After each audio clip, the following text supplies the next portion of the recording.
Hello, my idol. Tapos na po ang nuluto na shrimp and sotanghon with patola. Bago mantikman, mag-pray muna tayo.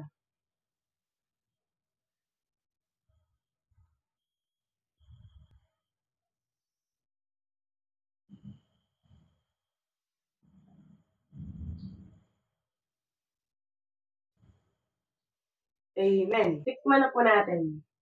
First bite, my idol. Ipan muna natin kasi bagong luto talaga to.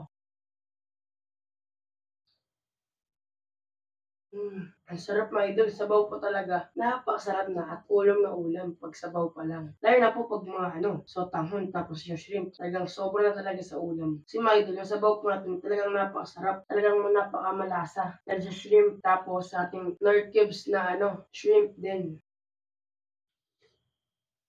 Sarap ng gulay.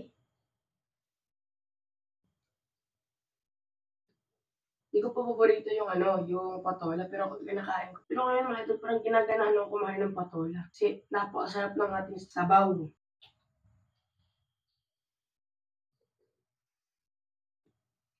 Maganda 'to mga idol 'pag tig-lamig, kagaya ng tig-ulan mga idol. Talagang napakasarap talaga nito 'pag tig-ulan. Higop-higop ka lang 'no, sa sabaw.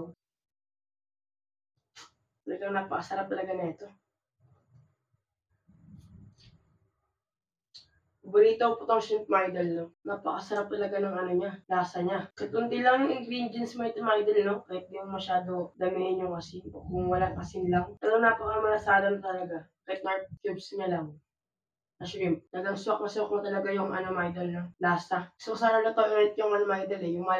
Yung malaki pong shrimp mga idol. Dahil po naluto ko sa bundok.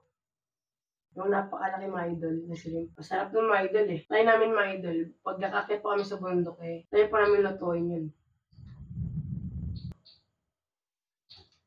Bye.